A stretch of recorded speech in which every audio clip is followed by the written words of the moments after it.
Right, good morning. Welcome to the Overview and Scrutiny Committee meeting 4th of March 2026. My name's Andy Crump. I will be chairing today's meeting. And thank you, members and officers, for turning up to today's meeting. So much appreciated. Before we start, we have to do the fire evacuation and microphones updates. There are no planned fire alarms scheduled at this time, therefore should the fire alarm go off, please make your way out of the building via the nearest fire exit to the car park beside the Windmill Public House. And again, with microphones, please ensure that the microphone directly in front of you is switched on and logged in. Please do not move the microphone from its set position, and when speaking, ensure the microphone is directly in front of you and not to the side or up high. So thank you very much for that. We'll move on to item 1 on the agenda, which is apologies, please, Harry. Good morning, Chair. We have apologies from Councillor Littlewood and Councillor Passingham.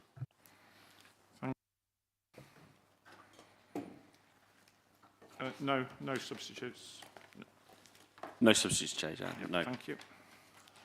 Item 2, disclosures of interest. Any disclosures from members on today's agenda? Councillor Keithley, please. Thanks. Although it's not on the agenda, the Cabinet papers include an item on Sherborne. And we've recently signed off the membership of outside working bodies, and my name appears on that.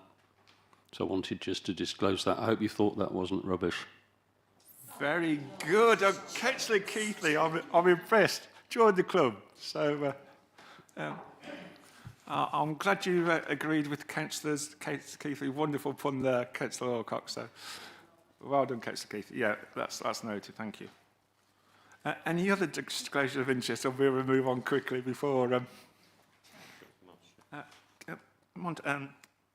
Head of Law and Governance and Monitoring Officer. Is that the right one? Thank you, Chair. That's correct. I just wanted to clarify from Councillor Keithley. Are you saying that currently on the Outside Bodies Working Group that your name does appear? Well, it did on the papers the other day that I looked at. Okay. Just to clarify, my understanding at the moment is that Councillor Coucher is a representative for Sherborne. So if you don't mind, that's something I'd like to take away and look at separately. Yeah, could you? It was on the papers for the last time we were here, actually. I noticed my name on there. Yeah.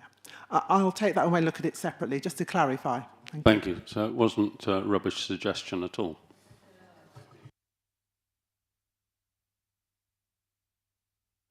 I've got a tip for you.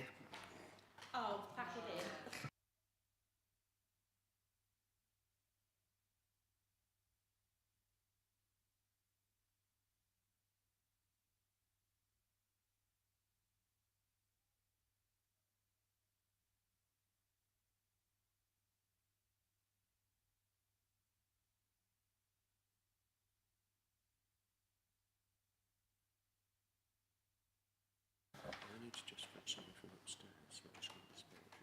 Yep. Okie doke. Thank you. Everybody's disappearing now. I don't know whether they've all run off because of Councillor Keithley's jokes, but that's very good. So thanks very much. Right, now we better move on to item number 3, which are minutes of the previous meeting. Are you happy that members that I can sign the minutes of the meetings held on the 14th of January, 4th of February and the 19th of February 2026 as a true record? Yeah. Thank you. Chair's brief. Councillor Henches, everything. You'll be pleased to know there isn't one. So we'll move on that one. Public participation. I don't believe we've had any notification in accordance with Committee Procedure Rule 13. Is that right, Howard? Thank you. And we'll move on.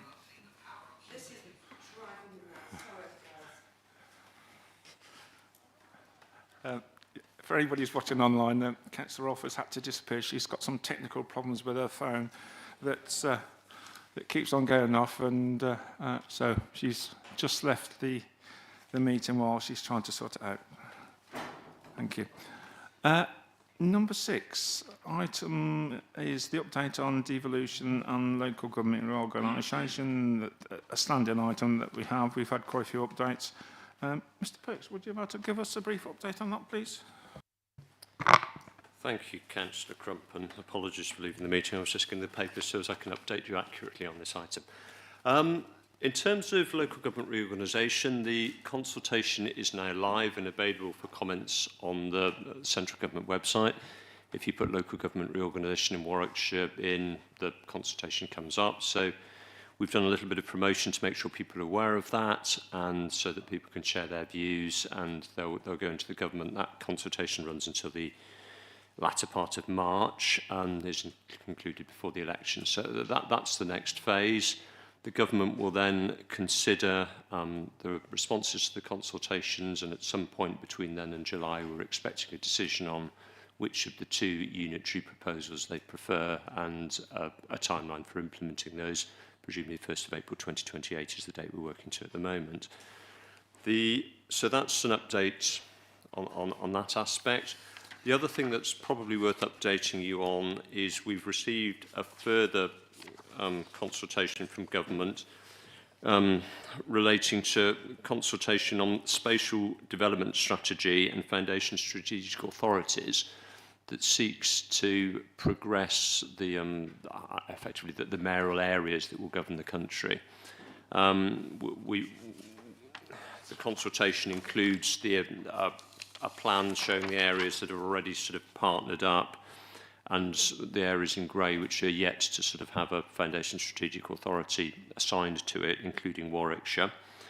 As a result of that, we've called a meeting of the Devolution and Local Government Reorganisation Working Group, which met last Wednesday, to discuss how we respond to that proposal. And we've been asked to talk to Worcestershire and Gloucestershire about the feasibility of forming some form of sort of mayoral or strategic authority with them. So that we've been asked to provide feedback to government. Initially, we were told that this would be done after the local government reorganisation. That agenda now seems to have been brought forward, so they're looking to conclude this, from what we've seen so far, at the same time. So that's a piece of work that we're starting on.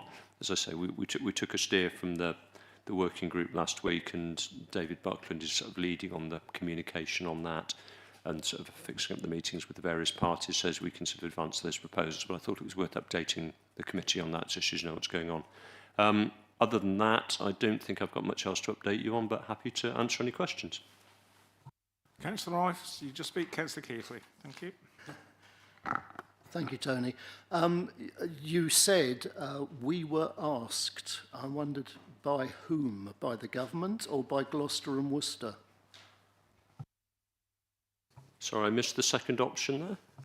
No, it's just expansion. Who asked?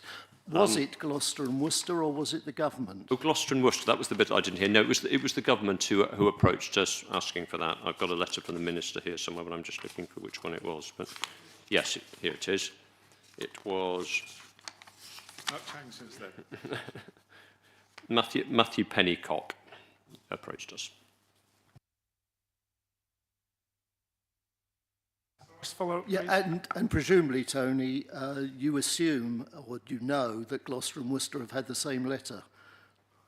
Yes, I understand the letter went out to all local authorities. As I said, there's a map that shows the proposals for a lot of areas, but sort of Gloucestershire, Worcestershire, Northamptonshire, Warwickshire, Shropshire are still in grey on that map. So it's seeking us to progress sort of proposals in those areas. Councillor Keithley, please. Just Councillor Rice and I are totally aligned. It was exactly the same question as I was going to ask.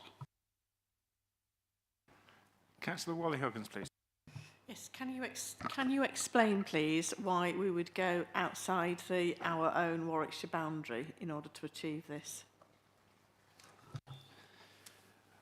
The thinking behind it is the advice we've had from government is they're looking to form strategic or mayoral authorities of a population of around 1.5 million. Warwickshire in itself wouldn't sort of meet those numbers, so it's likely that we will need a larger footprint to form the strategic mayoral authority.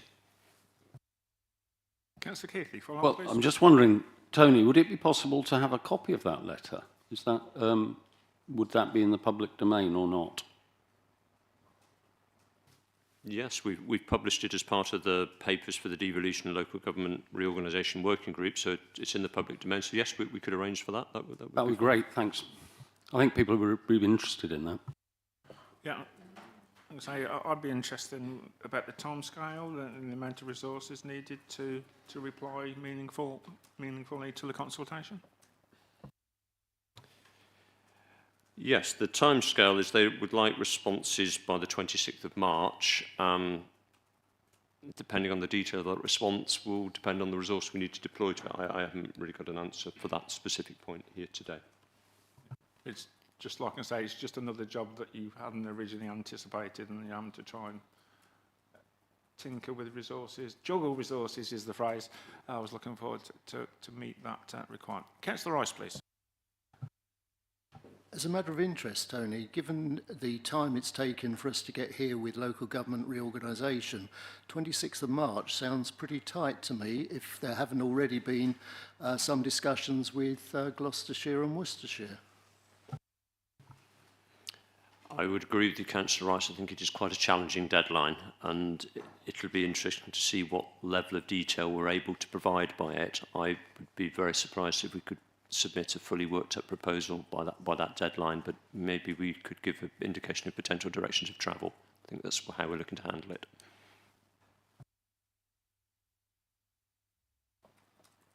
Well, that's stunned everybody, hasn't it? If only you could do that all the time, Mr. Brooks. Any other thoughts, comments on this?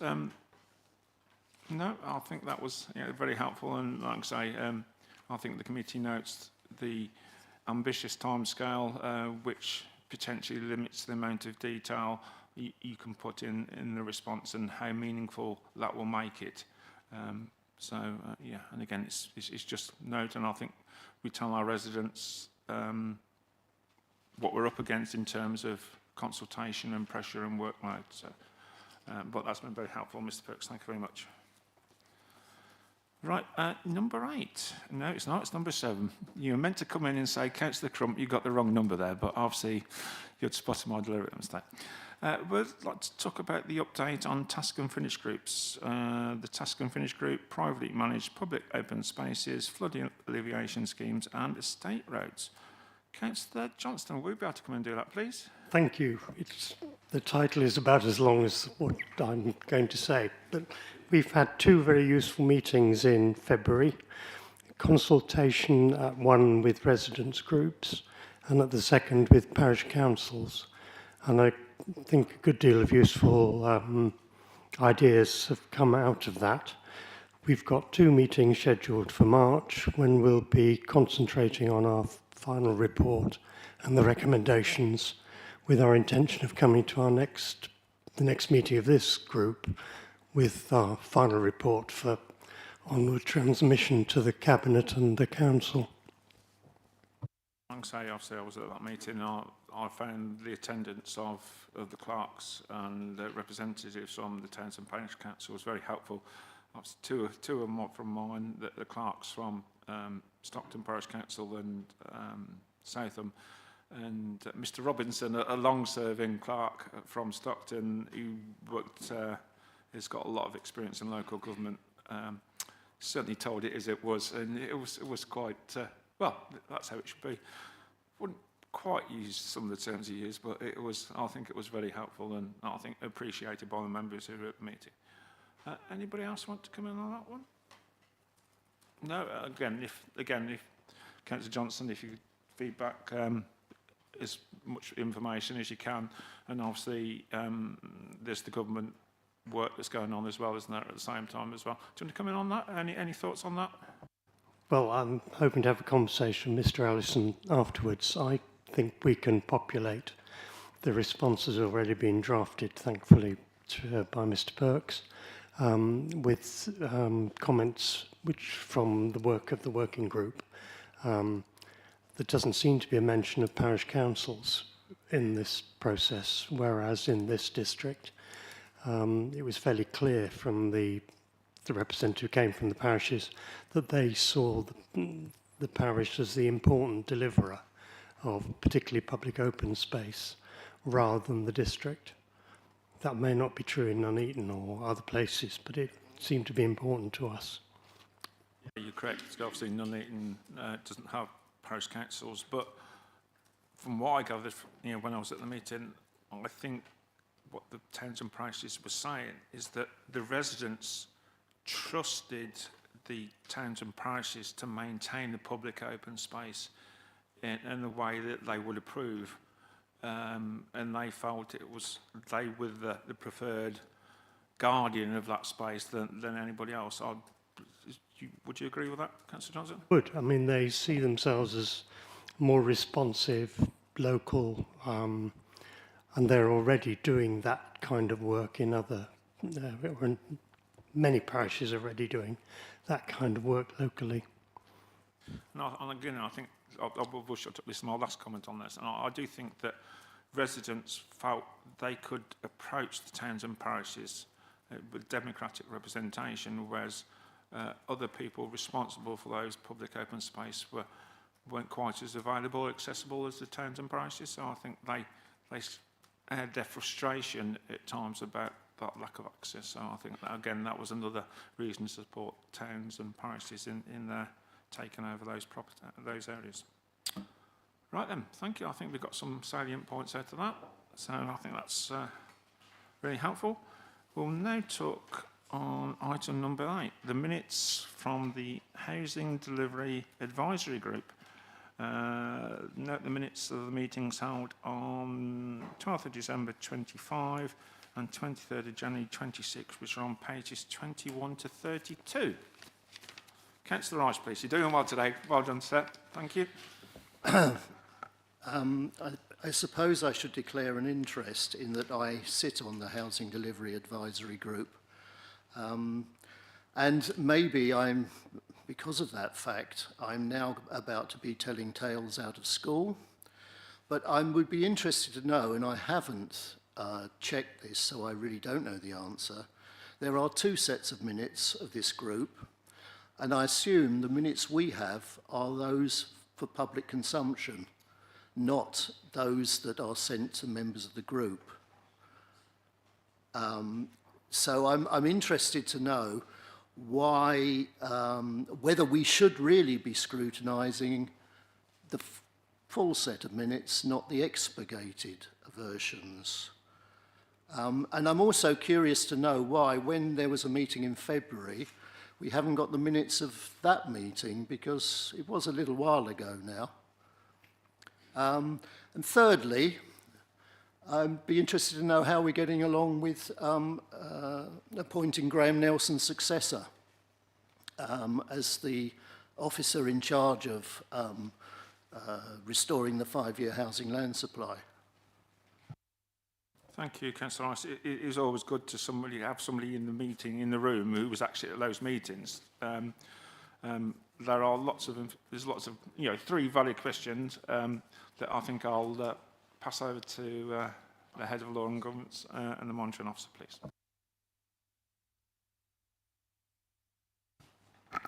Thank you, Chair. So I think I heard 3 questions here. On the issue concerning the successor for the role concerning the 5-year land supply, Mr Perks will respond on that. And regarding the minutes, there are some constitutional points on the minutes which I would like to make, but Mr Allison, who has been involved in the minute taking, would want to just input initially. So if I may, just pass to him and then carry on. Thank you, Marcy. Through you, Chair, if that's okay. So yes, that's correct, Councillor Rice. There are 2 sets of minutes for this group. The reason being that the group is held internally for a reason, not in public facing. There are things being discussed at the group that are timely, and that we want to, as you know from being at the meetings, there's certain things that the group wants to release and publish at the right time. So the minutes are redacted for public. It's very minor things from the minutes are redacted, but generally they're the same. It's just a few things that will come into the public domain at the right time. I believe you will be able to see the private minutes as a councillor if you have a chat with us after the meeting, because are, you know, well, you'll see them as they go to the group. But yes, these are the public minutes. They're in the public domain just to enhance transparency, accountability, and things like that. So they're on this public agenda. In terms of the minutes from the 20th of February, yes, the draft of them has been complete, but they're going through the approval process, so they should be on the agenda for the next meeting. Please, thank you. Thank you, Chair. Just to reiterate, it is quite in order within the Constitution to have confidential minutes, private minutes and the public minutes, as you know, Councillor. So it wouldn't be out of the ordinary. Now, clearly, if it is that you want a discussion about the private minutes, then there'd have to be a discussion about when would be the appropriate time to go into private session to discuss, or confidential session to look at those private minutes. I'll bring Councillor Rice in and then Councillor Wally-Huggins, please.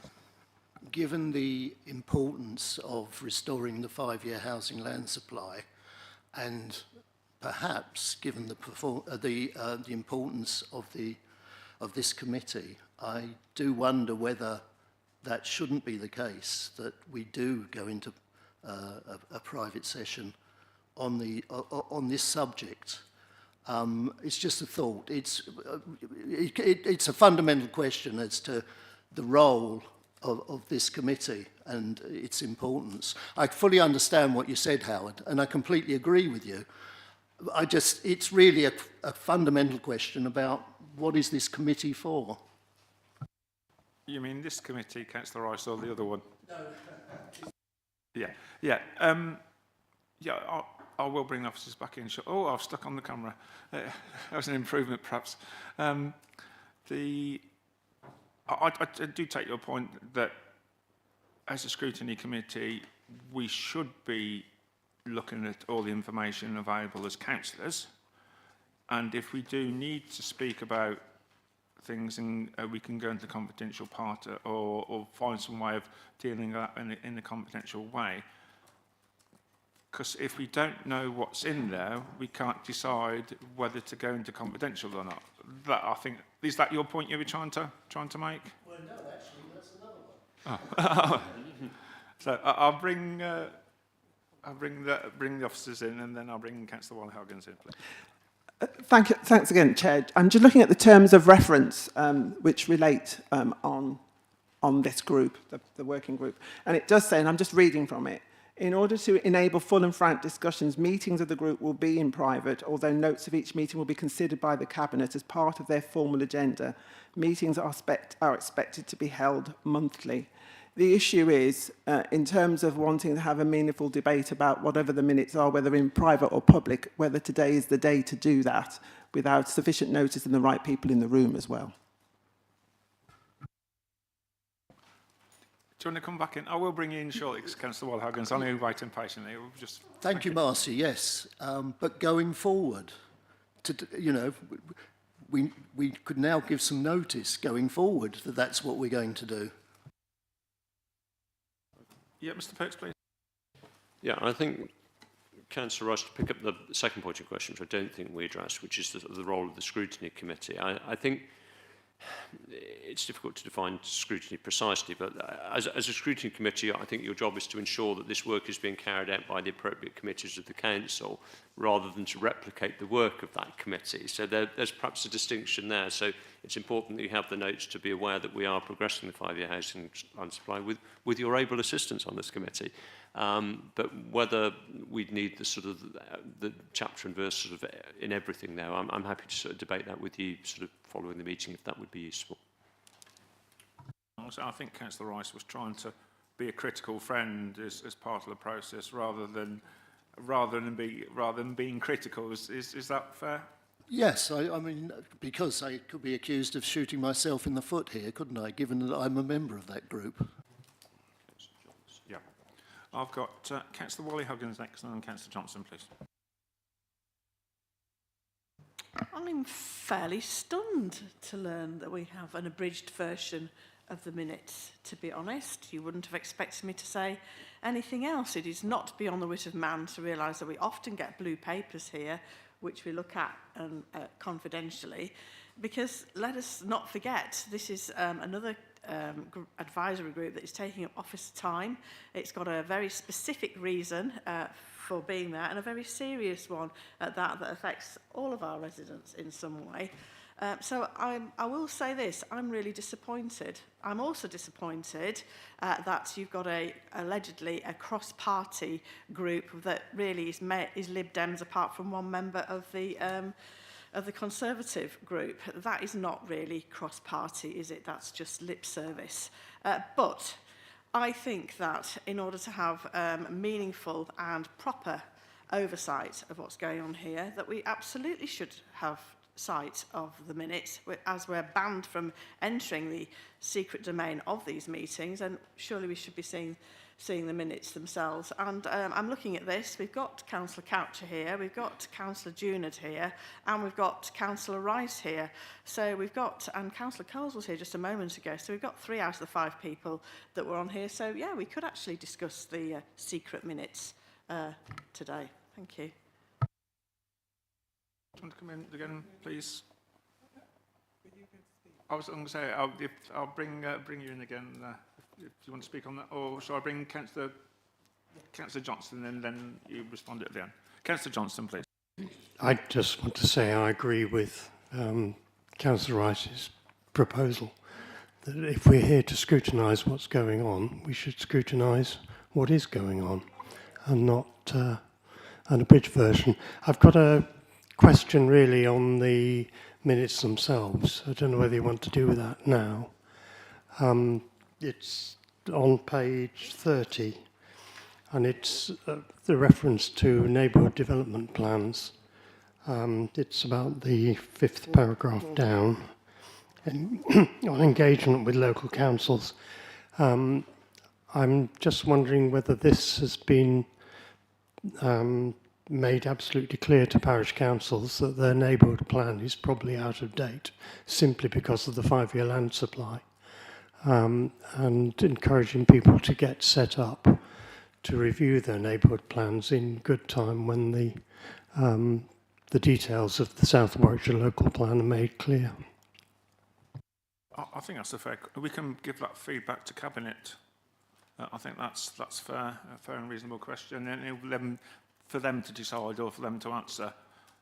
Hopefully that's fair. 2 seconds. I'll just check in. Any Councillor White-Hawkins want to come back in there, please? Yeah, if I can just continue what Councillor Johnston raised, because that was a very good point. Because the neighbourhood development plans in a couple of my parishes should be renewed, but there isn't a process for this. There isn't any prescription as to how you, if you like, not renew, but revive the neighbourhood development plan. And I do think that needs to be looked at as a matter of urgency. And we could also do some clarity around any funding from the pot of money in the budget that's set aside for local neighbourhood development plans, whether that will be covered for the, if you like, the updating of the neighbourhood development plans. That's particularly pertinent for some of our larger villages. That's Long Compton as well. We do need to know what we're doing, how to do it. What would this planning committee accept as being a renewed local development plan, so that that's what we need to know. Not in 4 weeks' time, but fairly promptly, I would suggest. We have, as mentioned, Councillor Coucher is here, and he was obviously at the meeting, and obviously portfolio for planning, which he obviously covers NDPs as well. I believe you've indicated, sir, to come forward and give us some additional help and information on this. If you'd like to fire away, please, Councillor Coucher. Could you? We're in a highly sensitive situation at the moment. We've got planning applications across the district for 9,000 houses, and we're kind of besieged by developers. So what we're trying to do in the working party, which has to be very discreet, is clearly come up with a policy in terms of how we're going to repair our 5-year housing land supply. Clearly, the minutes that are not public are highly commercially very sensitive to developers who'd love to get hold of this information to see where they stand in relation to it. So we need to be very careful in terms of what we're doing.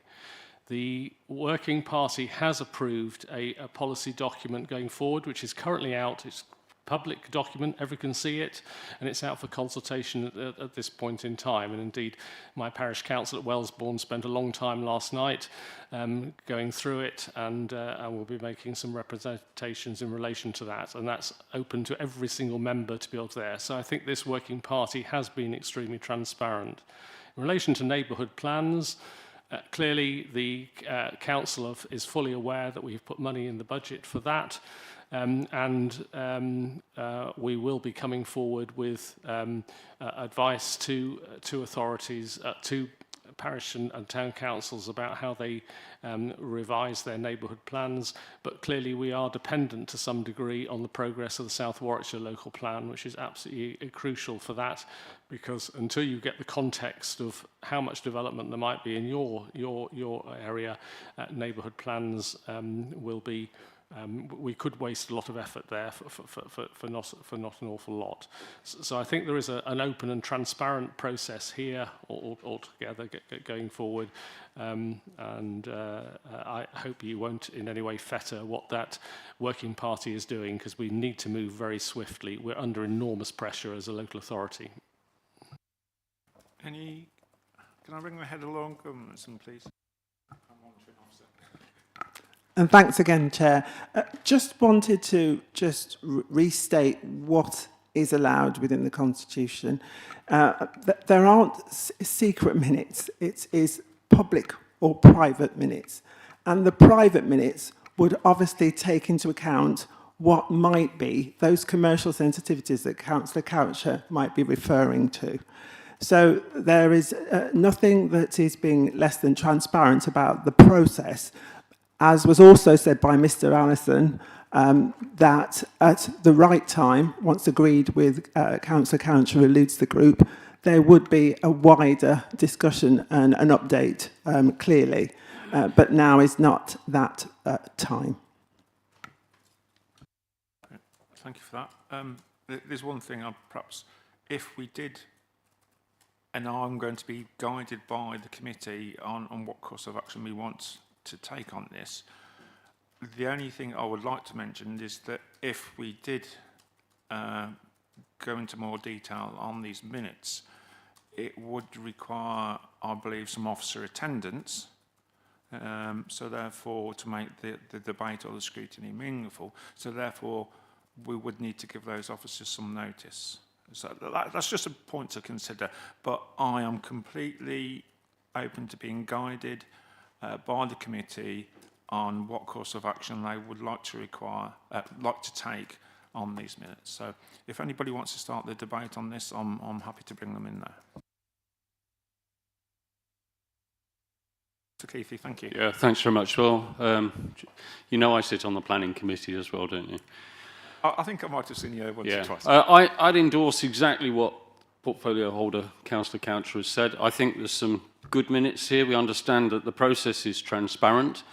We also need to recognise, with all these developer applications come forward, there is a huge amount of sensitivity in respect of the release of information and the way in which we're considering these applications. So I can fully understand why we don't get the full minutes here out in the public domain. That, to me, having worked in commercially sensitive environments before as well, I can understand why the working group's taking the approach that it is. So my view would be, and I looked at these minutes, I thought they're actually quite good. I was heartened by these minutes. Thank you, Howard. They've got quite a bit of detail in them. It explains about the interim policy position statement and the consultation process. It explains what the group's been doing. They are monthly meetings. In my view, I'm quite happy. Personally, I'm quite happy with what I see here, and I'm happy with the explanation that Councillor Coucher has given us. I believe that Joe would like to come forward and give us some more helpful information. Thank you for coming.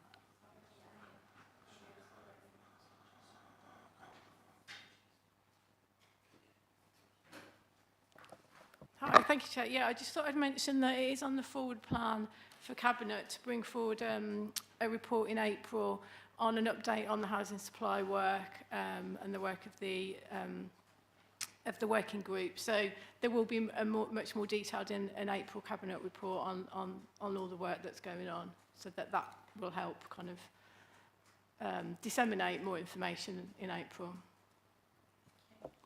So that would be the opportunity for this committee to scrutinise what's going on. So in more detail. No, I think that's really helpful, Joe. I can understand Councillor Rice's concerns, and obviously we have to be as transparent as possible, but also mindful of any commercial sensitivity around the options that have come forward. And again, I'm trying to be careful what I say on there. Obviously, we have to balance what's already in the public domain, but again, I appreciate that we have to be sensible about this. So I think the whole debate has been a fair and reasonable one, because we've teased a lot of information out, and we've just got that information that the report is coming in April so we can scrutinise it further. Councillor Keithy, do you want to come in? Well, yeah, I do actually. Just to add to what you're saying, I think also we must recognise that these minutes are in the public domain, and there's some very useful information in these minutes actually. There's some messaging in here. On some of the messaging I've picked up, which is actually quite helpful. I'll just point you to it. It's page 30, third paragraph. And this, what we're seeing at the moment is a great number of PIPs coming through, planning in principle applications coming through, which require a technical stage which follows a grant or otherwise, but if there was a grant. And this means that sometimes these applications, whilst they might be granted in principle, aren't actually helping us deliver on closing the gap on the 5-year housing land supply. So these messages are in here so that developers and others can see how we're thinking about this. So there's plenty of information if you read the minutes and assess them. But the commercial sensitivity of looking, as Councillor Coucher said, looking at applications all over the place and trying to work out how we're going to manage, how we best manage these is not something that needs to be in the public domain. Be very, very concerned about that. Councillor Rolfe, please. Yeah, I've listened to this. I do agree with Councillor Coucher as well. As ward members, we all get pre-apps, and they're quite startling, some of them. And so we're all aware of what is happening. We're all aware that there are developers out there that are going to take advantage of us not having a 5-year land supply. And the developers are aware of that as well. I would agree that that is sensitive information. But I don't think we are being withheld in the information. I can go to George, I can go to Joe and say, has there been any applications in my ward? And they would tell me, because I am the ward member. So we're all able to gain that information, and we all abide by the code of conduct, in that we wouldn't. We'd be stupid to actually bring it out to the open to anyone, because of the situation we're in. So I do agree that we shouldn't. I don't particularly want to see it, because it kind of frightens me, really, in a sense. It really does. And I know what's going to happen in my ward, which is scary. So God knows what you're all having to deal with. But we can have that information anytime we want. Nobody's stopping us have that information at all. Yeah, so I'll just slightly correct. I don't think Councillor Rice was saying it was going to be in the public domain. It was going to be as part of confidential. So I think slightly disagree on that. But I take your general point. My point from this, and it's taken Councillor Keithy to point in the right direction, is that he's correct that in the minutes there is quite a lot of information that is useful. And sometimes, I'm just as guilty as everybody else. People don't always read the minutes in that much detail. And I'm sure our residents, or very few of the residents, would be reading the Overview and Scrutiny Committee, reading the Housing Delivery Advisory Group minutes. So that, is there any chance that officers or the portfolio holder could consider putting a press release out regarding these minutes to say what is actually going on, obviously within the realms of confidentiality, but just to say... Well, unfortunately, Stuart, the Herald doesn't sing over in Southam, and we don't get to see it in Southam. Yeah, but yeah, my parish and town councils don't. So whether a short, snappy press release could be put out to say what's going on, that would be my opinion. Councillor Coucher, do you want to come back in? Then I'll bring in Councillor. The important thing is the consultation on the advisory note that's gone out. That has gone to all town and parish councils. And I was at Wellesbourne Parish Council last night. They considered it in depth, and I'm sure all other parish councils will be considering it as well, particularly those that potentially have got significant growth associated with them. Super, Councillor Afton, come I back was in. just going to say that I don't suppose it means anything to many residents or most of the residents, but if the press wants to get hold of any of this, it's all public information. They can do it and they can report on it. If they want to dig further, of course they can get hold of the portfolio holder. I mean, that's the way the press works. Well, it was just a suggestion. If the committee doesn't think it's a meaningful suggestion, that's fine. I don't think it would be. No, I personally don't think. I think it just opens up I wounds. would obviously disagree with you on Councillor Rolfe, but never mind. Councillor Keithley, please. Yeah, just to say, Chair, Councillor Coucher is right. This has gone out to town and parish councils. I've also sent my own report out to them so they understand what this interim position statement is in the consultation. One of my parish councils have beaten me to it, actually. They'd already responded to the consultation. So if your parish councils aren't aware, respectfully, I'd suggest that perhaps you could help them by giving them some information from these minutes. I didn't say mine weren't, Councillor Keithley. No, I said some, but I didn't say mine. Councillor Wall-Huggins, did you indicate, please? Yeah, so let me just be clear here. So we went to a meeting, didn't we? We were all in this room one evening before Christmas when we had sort of the major developments before us, and there was a development there that had just come forward very rapidly in the north of the district.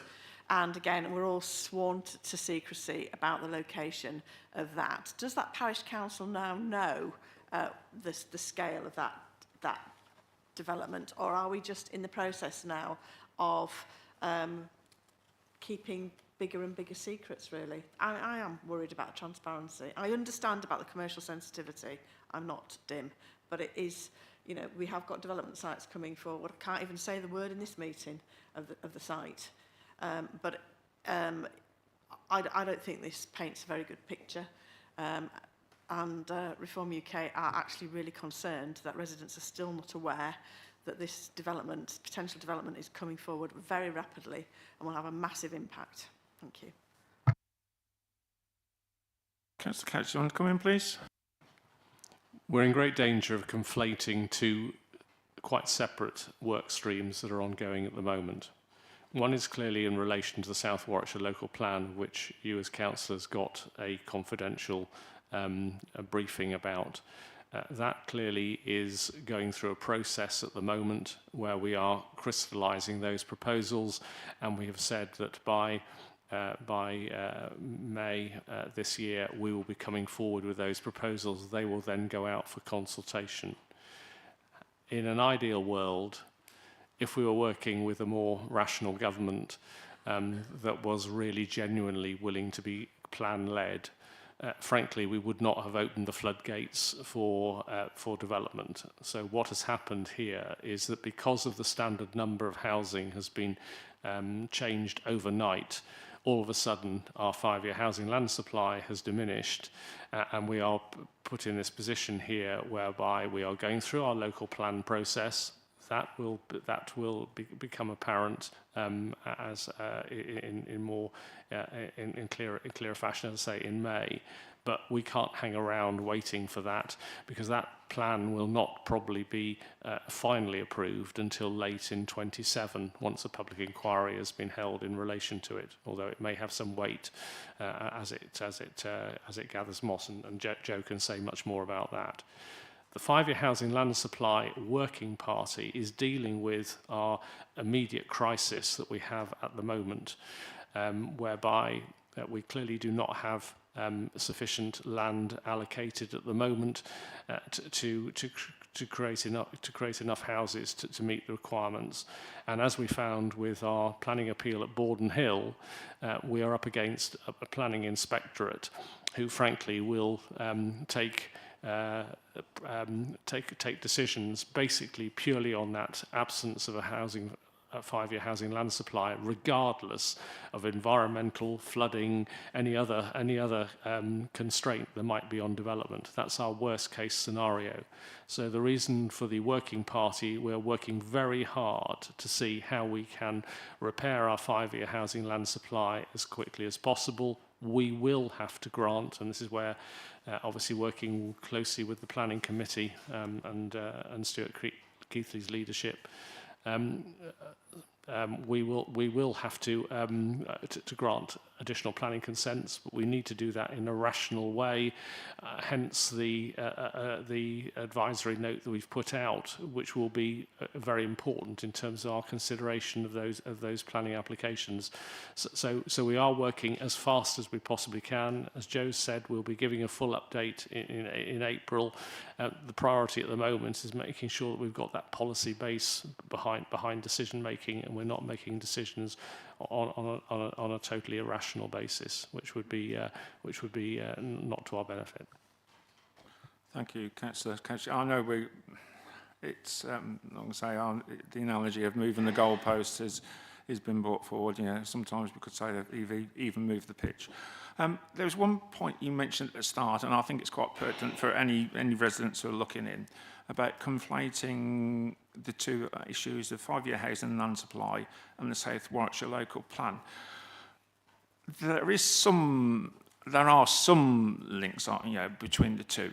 How can you explain to residents who are watching or watch it later today how the absence of the five-year housing land supply could potentially impact on getting the South Warwickshire local plan over the line, please? Just, I'm sorry I've sprung this on you, but I think it's quite important for our residents to really understand it properly.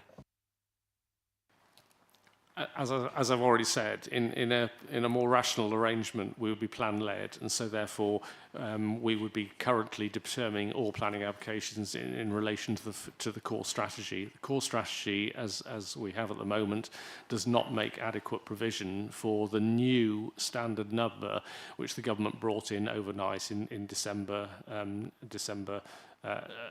25. December 24, when she came through. We are now having to catch up. So clearly there is pressure on us to obviously come forward with an adopted plan as soon as we possibly can, and we're working as fast as we possibly can on that at this point in time. But it is an unprecedented number of housing that we're having to accommodate. It's probably the biggest bulge in housing that we've had since probably the 1950s, when a lot of the post-war reconstruction was going on. So I do not want to diminish the size of the task that we're currently going through at the moment, which is there. But we can't hang around for that plan. We've got to put in interim arrangements, and that is the whole purpose of the working group and coming up how we will do that.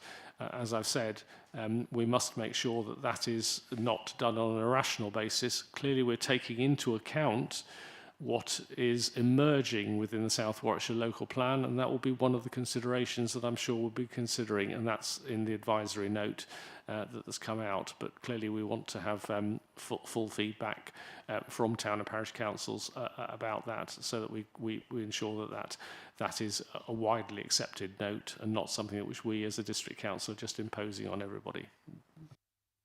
Joe, do you want to come in, please? Yeah, thank you, Chair.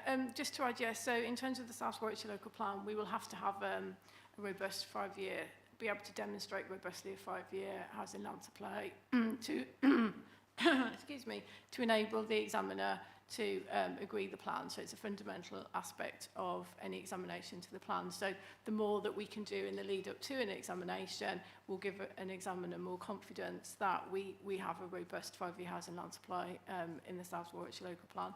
I just wanted to make a quick point, if I could, about the communication. We are obviously using the parish forums to help communicate on both the South Warwickshire local plan and the housing delivery work, and we did do a presentation at the last parish forum in February on the interim position statement consultation. So and we intended to use that parish forum amongst other kind of communication methods going forward.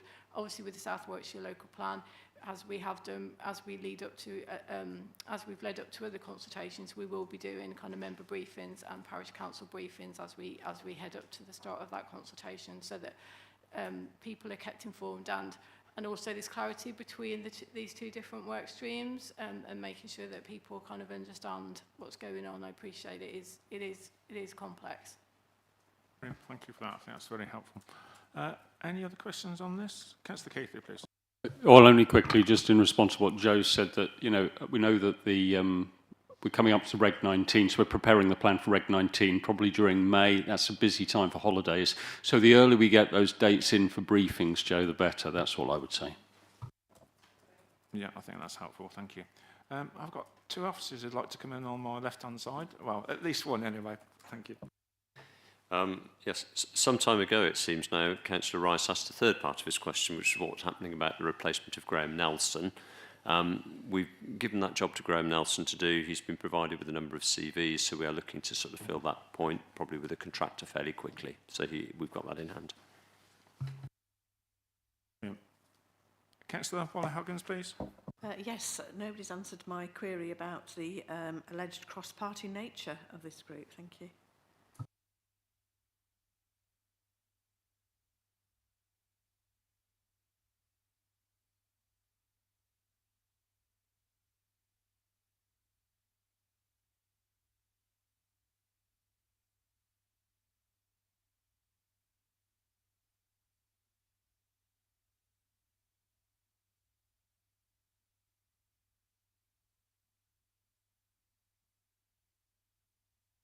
Yeah, I'll just had a quick review of the terms of reference. It's appointed by the leader. I'll take it offline and come back to you, I think, because rather than sort of hold the committee up. But yeah. You happy with that, Councillor Waller-Huggins? Thank you. Right, I think we've done that one. Took a bit longer than I thought, but it was certainly teased out quite a few bits of information, and I'm sure we've got 5 members of the Cabinet here today now. We're just looking, they're in and out, sneaking back in and trying to catch me out. So I think Cabinet will be aware of most of the Cabinet will be aware of our discussion around this item, and I think it was a good debate. And Councillor Rice, thank you for bringing this up. And I can always rely on you, so thank you very much, sir. I just wondered whether we could have a break for 5 minutes. Would we be happy for a quick break for 5 minutes? Yes. Thank you. Back by 11, just a very, very quick one. Thank you.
short break.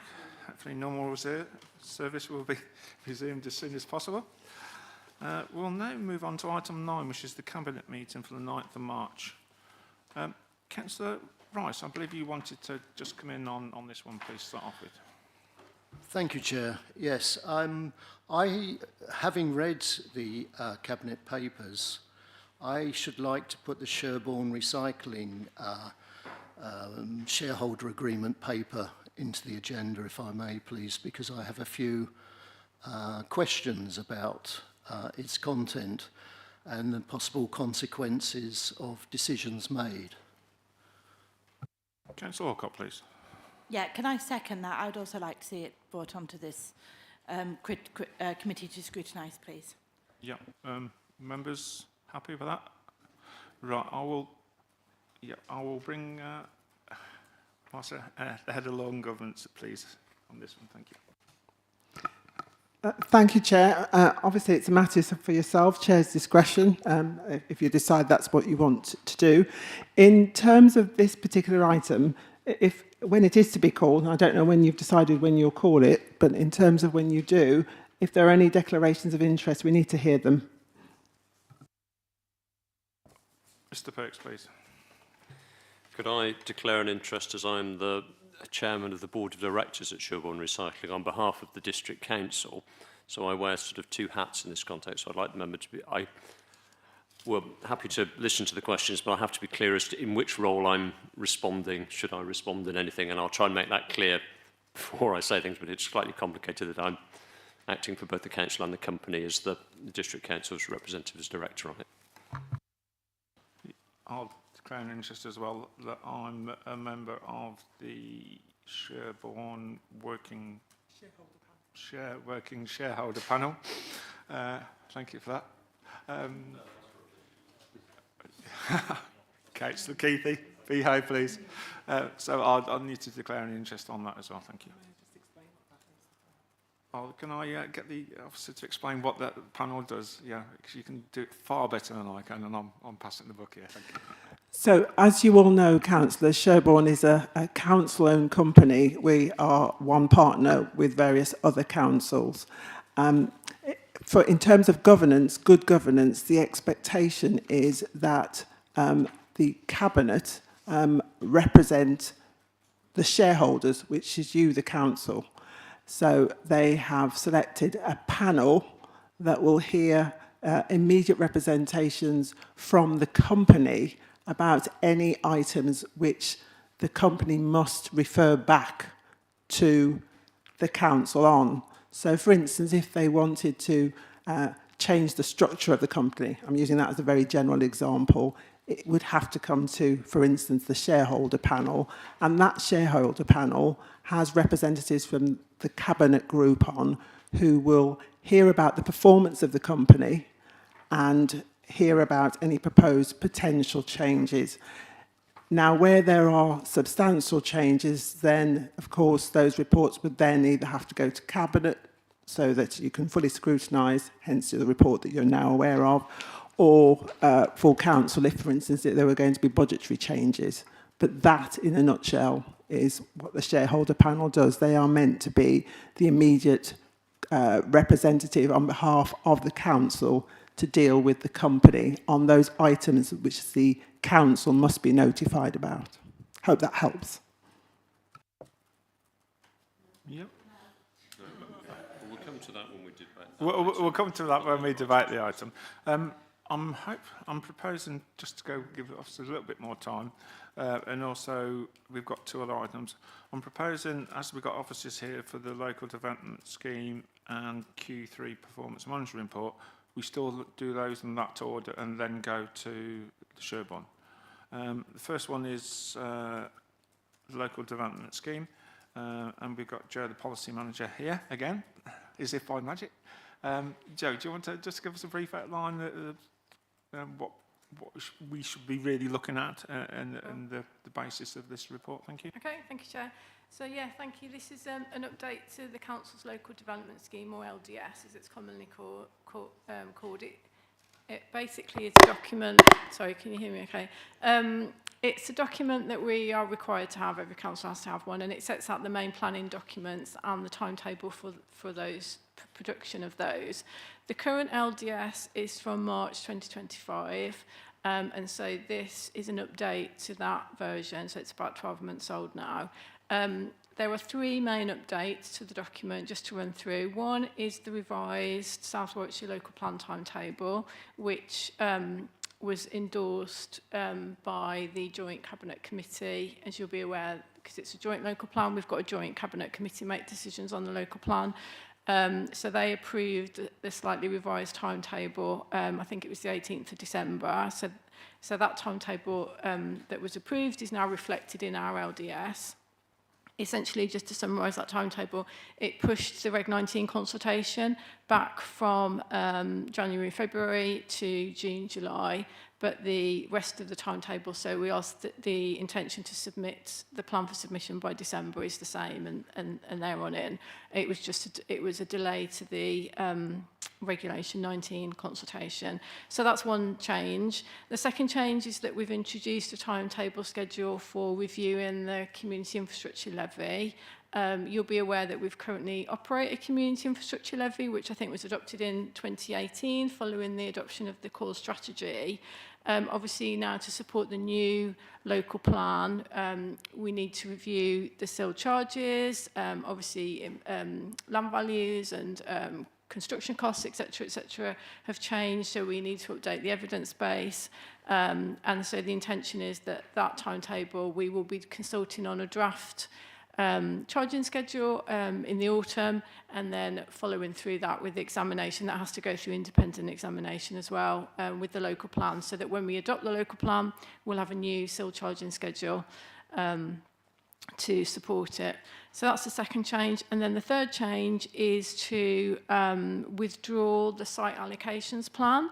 Members will be aware that the site allocations plan has been in draft form for a number of years. It was a requirement that came out of the core strategy to look at how we could deal with any unmet need that came out of Birmingham and the Black Country. The last consultation was undertaken, I believe, in 2022, and the intention has been, and it actually stated in the last LDS in March 2025, that the intention is that when the South Warwickshire local plan reaches a certain point where it kind of supersedes the policies that are in the draft SAP, then that would be the right time to withdraw the SAP. We've obviously now reached that point, so when we get to the Reg 19 stage of the local plan, that will be at the same point that the SAP was at. And so the intention is, and the intention is that we will take forward any relevant policies that were in the SAP, so we're not losing any policy content, essentially. So the intention is that we will withdraw the SAP on the day that the Reg 19 consultation begins, so that we don't have any policy vacuum. So the SAP will run up until the day that the Reg 19 consultation starts, and then it will be withdrawn. So that essentially that's what the three recommendations relate to. Firstly, that the timetable is agreed. Second recommendation is that we withdraw the SAP on the date that the Reg 19 consultation starts. We can't set the specific date because we don't yet quite know exactly which date the consultation will begin, and that the revised LDS comes into effect because this report obviously has to then go on to full council, and that's on the 20th of April. So assuming that full council agree the LDS, it will come into effect on that date. And I will just mention, because I've been notified a couple of times since the papers have been published, that there is a typo in the schedule. So obviously we'll be correcting that. It just shows a couple of, in case anybody spotted it, there's a couple of March, Aprils duplicated. So it's just a typo. So that will obviously be corrected in the final version. But yeah, happy to take any questions. Councillor Rolfe, please. Yeah, thank you, Joe. I just want to ask about SIL. And you're looking at SIL charges, which will obviously be adopted alongside when the local plan is adopted.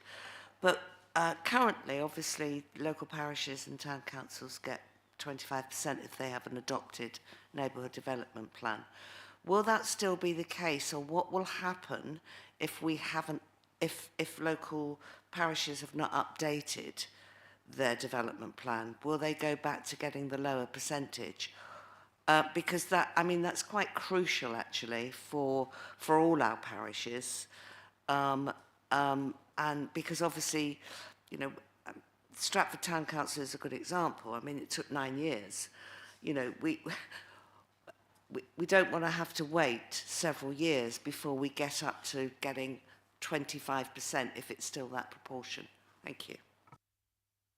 Yeah, thank you for the question. Yeah, so the percentages, whether it's 15, 25%, that's all set by national government regulations, so that isn't within the discretion of the council. So that will continue under any new regime. In terms of whether an NDP slips back into the no longer counts essentially and then drops back to the 15% rather than 25%, I'd possibly have to take that away. I'm not sure. I'm not aware that it says after, after 5 years or once the review starts, then it no longer becomes eligible to meet that criteria for the 25%. My understanding is that once it's adopted, it stays at that 25% until a new one is prepared. But I'd probably want to just go away and check the regulations to see specifically what it says on that. Thank you, because obviously if there is any doubt, it will put a lot of parishes under a lot of pressure, which, currently they really don't need at the moment. But it would be nice to know if it's still going to be the same and that we as parishes won't be put under a huge amount of pressure.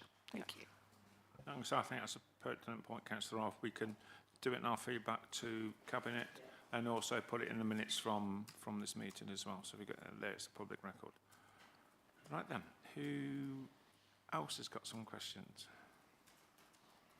I suppose, just briefly again, it's around the timescales, and whether about meeting the deadline. I think meeting the deadline has got to be our top priority for numerous reasons that I won't bore you with.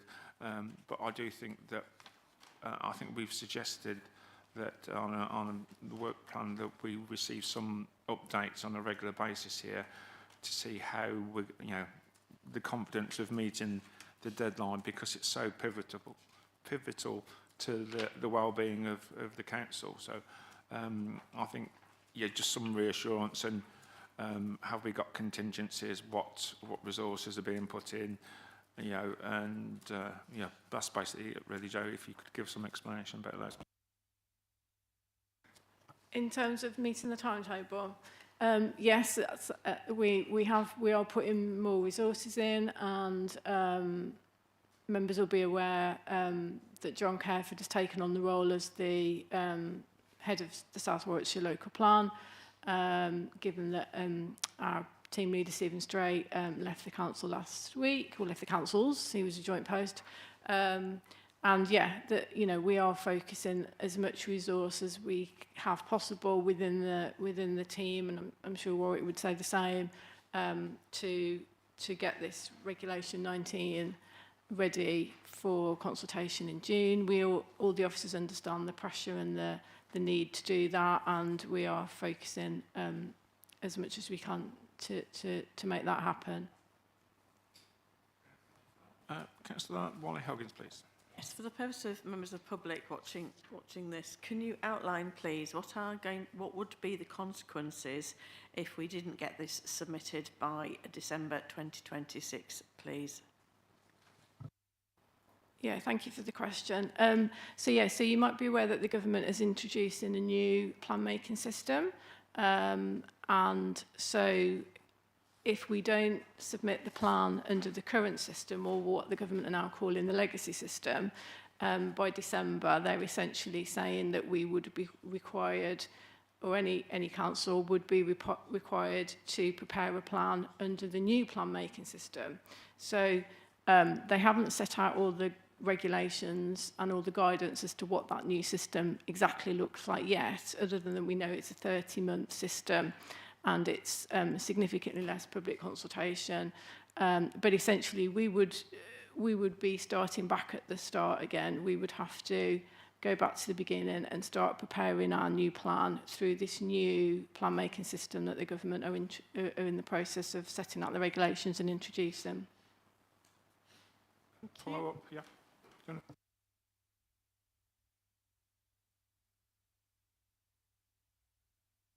I think you've done. I'll escape before you, Joe, quickly.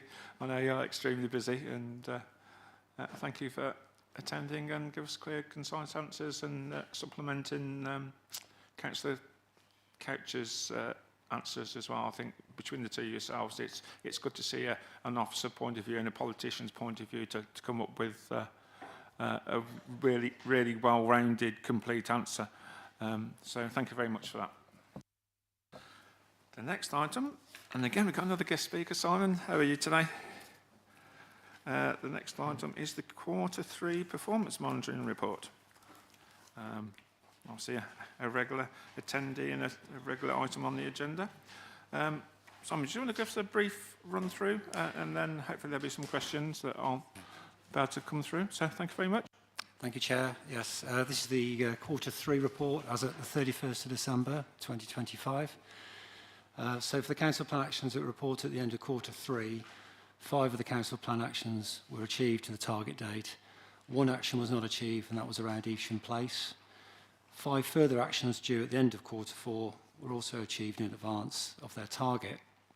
So overall, as at December 2025, 19 actions had been achieved, 4 had not been achieved, and there were still 36 ongoing or on target. Obviously, a lot of those will finish at the 31st of March.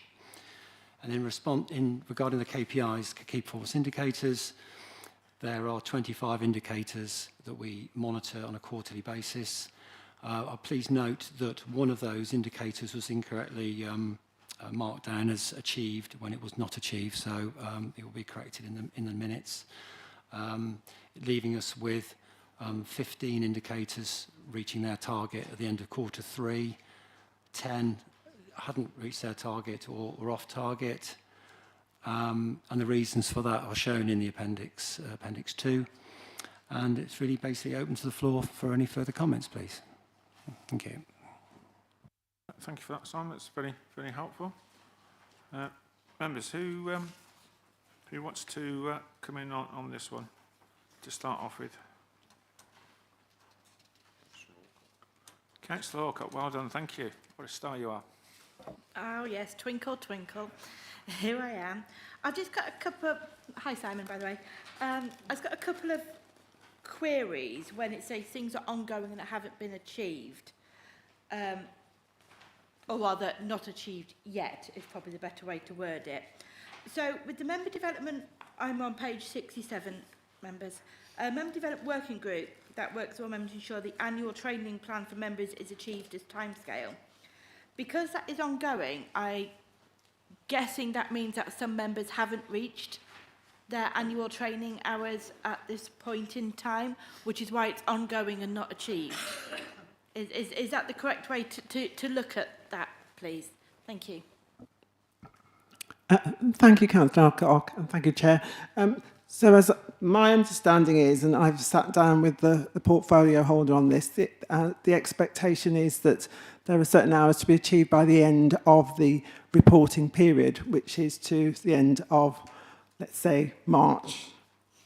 And at the point in time where it's captured for you to look at the report, it is ongoing because obviously we haven't got to the end of the period. So if, for instance, there were 12 hours to be achieved by the end of the reporting period in March, it might be that, I don't know, Councillor Eccleston, I'll use myself, has only done 8 hours at this stage. Okay, thanks. Are you giving yourself a demotion there, Martin? Surely a promotion. Do you indicate? Or was that a previous indication? Sarah, did you indicate? No? Yeah, I've got a couple, whilst members are looking as well. On the percentage of building control applications checked within 10 days, Appendix 2, page 2 of 5, I note that the percentage is 76% compared with a target of 85%. Staff vacancies and a reduction in staffing levels. It would be interesting to see how quickly those staff vacancies are filled, and when that will start having a positive effect on the percentage. Because I know somebody really close to me used to have something to do with building control. I've just wondered, again, perhaps we're about to come in with your area expertise on this, Tony. Are there a shortage of building control staff? Is this affecting our vacancies? Yes, I'm not as close to building control as I once was, but following the reforms to the building control system, following the Grenfell sort of work, you now need to be registered to be a building control professional. So recruitment is more challenging in that area because we're picking from a narrower pool than we used to. We've had 2 people leave the service for other positions recently, and we're in the recruitment process to fill those. So I think it's a transition thing. That the jobs are there. We're looking to get people into them. We're looking to use contractors to fill the gap in between for a permanent appointment. So we have it in hand, but unfortunately, with people leaving, we are short of resource in that team at the moment. Yeah. I'll just do a follow-up on that one, then I'll bring Councillor Johnson and Councillor Wally-Huggins in. Building control, if I remember rightly, is that a service that's open to competition? And therefore, if our performance isn't as good as the target, could we potentially be losing clients, for want of a better word, to our competitors? Just a thought. I might be talking. No, both of those statements are accurate. The service is subject to competition. You have the option to use a private sector provider, and the level of service that we provide is likely to influence the level of work that we get. So it is important that we recruit to this role. I would agree. You know, it's like Howard. I was right for once. Councillor Johnston, please. It's just to follow up on the same line. Currently, there are staff vacancies and a reduction in staffing levels. Has there been a reduction in staffing levels? No, there hasn't, through you, Chair. The only reduction is that the people have left, but we are seeking to replace them, so that there has been no cuts in that area. I think we've just sort of, the commentary just says the same thing in 2 different ways. But there have been no reduction in staff other than the temporary reduction due to people leaving. Thank you for that. Councillor Henchers-Everton, please. Yeah, thank you, Chair. I've got to apologise. I need to go home now. Okay. No, that's fine. Yeah, thank you for your attendance, and hopefully everything's okay. Councillor Wally-Huggins, please. Yes, this is something I raised at full council last week, so it does relate to that. This is to do with Appendix 2, and we're on page 89 of the Cabinet papers at the moment. So we're looking at the percentage of council tax collected, and we're approximately 15% off target, I would suggest. Given the economic difficulties that people are facing at the moment, I'm wondering if this is something that we should keep a better eye on. I think for this.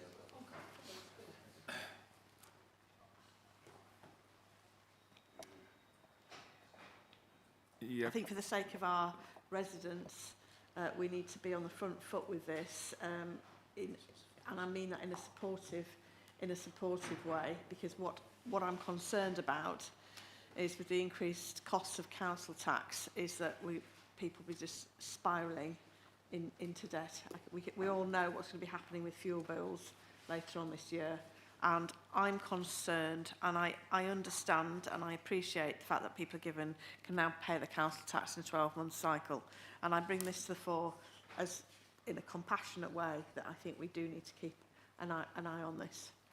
Particularly as I was sent separately the details of the number of people, and it is a staggering number of people that receive court summons regarding payments for council tax. It's far higher than I thought it would be, and I suppose we need to be mindful of this. I think that the non-payment of council tax could be an indicator of the financial health of our residents. Actually, thank you. Mr Perks, then, please. Yeah, thank you. Thank you, Councillor Wally-Hoggins. Yeah, the points you raise are all valid and reflective of the economic circumstances in which we're finding ourselves. We have a duty to collect the council tax, but we also need to collect that in a compassionate and sort of reasonable way. And this is one of the tasks that we've given to our new head of housing, Hannah Buckley, who's been looking at this. The eagle-eyed of you will have noticed that there was a budget bid that was approved in the recent budget for a welfare officer going forward to try and help people avoid getting into the spiralling debt situations which cause the trouble. It's trying to arrange payment plans. So we've tried to be proactive with this to try and sort of work with people to make sure that they, unfortunately, council tax needs to be paid, but we collect it in a compassionate and reasonable way to sort of ensure that we maximise the taxation that's due to us, but with the sort of minimum sort of inconvenience and to the people paying, and to ensure that we can be flexible where that's appropriate. So the welfare officer will be sort of developing that, but it's an agenda that we're working to. So thank you for raising it. Could you put your mic on? Yeah, that's fine. Yep. Same page, the line underneath. The rating of Stratford District as a place to do business, survey due out in February 2026. I assume, therefore, those surveys have gone out. I don't know a single business that's ever received one of these surveys. Not one. Can we have an indication? Can people sign up to receive these surveys in future? Thank you. Simon, I think you've been delegated that one. I can certainly answer that, Councillor Wally-Hoggins. Yes, the business survey was only mailed out last week to all businesses that pay business rates. So there were 3,529 posted out last week. We're just starting to get them back now. The target's the end of March. And in the next few days, we're also going to target those who don't pay business rates by sending the survey out to business forums and all the contacts we've got for economic development to help us get the thing going. So we're going to be circulating in the next few days further widen. So it hasn't really, it's only just started. So hopefully we'll get 600-700 businesses to fill it in. Okay, thank you. Any other questions on this one? Yeah, I think that's really helpful. I know one of the ones where we're not achieving the target on Appendix 2, page 105, page 85, about percentage of major applications overturned on appeal. Our target is 2%, the performance 4.31, but noticeably the national target is 10%. So it is quite noticeable. Councillor Alcott, please. Thank you, Chair. I'm looking at page 69, members, just to help you out when I start reading through it. The digital offering to customers, the target was to increase the number of residents using the My District portal through improvement and relaunch. Are there any further figures on that particular part, as in how many we were looking to increase to compared to how many we actually have? I can understand that, okay, we've not achieved it, but are we miles away? Are we missed it only by a tiny margin? I was just looking for a little bit more detail on that, if possible.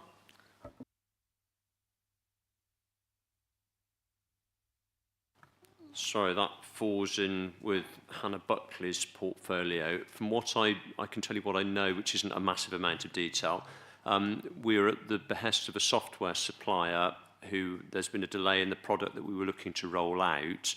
I'll have to take it offline to get you any more detail than that, but we're still committed to the project, but it had been delayed by the third-party software supplier sort of changing the programme of dates is what I understand to be the case, but I'll happily give you more, or get Hannah to give you a more full answer offline, if that's okay, Councillor Alcott. Yeah, again, if this, I suppose when we look at this performance report in the future, there'll be one to note, because this one seems to have had a significant delay. So I think it's vital finding out why and when it's likely to come to fruition. So Councillor Alcott, please. Thank you. Yeah, it's just because I know how vital having on digital services outside of, you know, in the more rural areas that we have are absolutely vital to some of our residents. So my question was sort of going to lead on is is there anything more we need to do? Is there a need for increasing resources in this? But if you say if it's a software delay, then it is literally just waiting for that to come forward. I think so, but I will take it. I'm just messaging sort of Hannah now to make sure that she's got it on her agenda so we pick that up. So sorry, I can't give you a more thorough answer today. Brilliant. Any other questions? No? Simon, I think I'd disappear if I were you. I think, yeah, thank you for your usual helpful self and informative report. And we look forward to seeing you again at a future scrutiny committee. Thank you very much. So the next item will be Sherborne, proposed amendments to the Sherborne Recycling Limited Shareholder Agreement, which is on page 95 of the Cabinet Papers, agenda item number 7. Obviously, we've, Mr. Perks and I have declared the interest on this one, and the monitoring officer is obviously looking at this, or listening intently, to see where we are, staying within the rules and what we can and can't discuss here. So I think we have to be mindful of that. And I think we have to be mindful that Mr. Perks might not be able to answer the question because he might have to be wearing 2 different hats on this one. So, and I've rambled on long enough so I can bring Marcia in again. Thank you.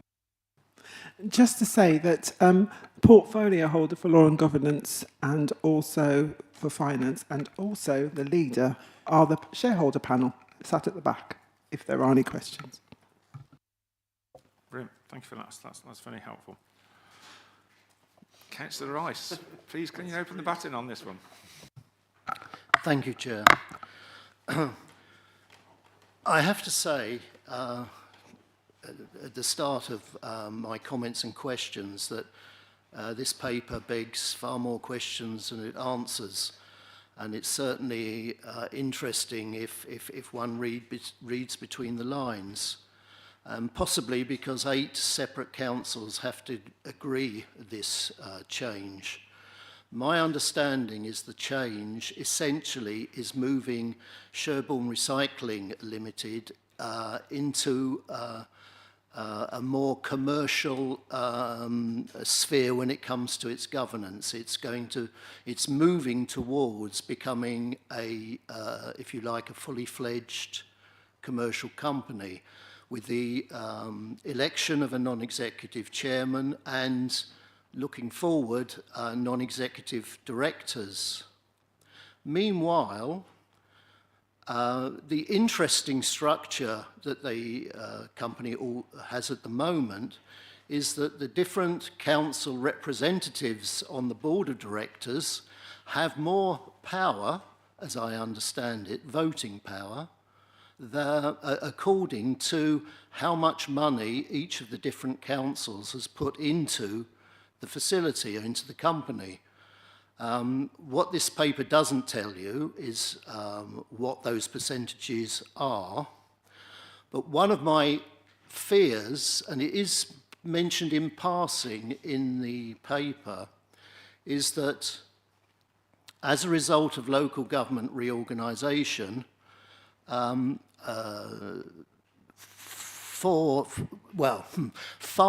of the directors for the different district and borough councils will become 1 or 2, thereby limiting the size of the board to a point where it could be less than the number of non-executive directors and chair when it comes to voting and control, which then leads me to wonder what the shareholder panel will be doing in this case, because obviously a commercial company doesn't have shareholder panels.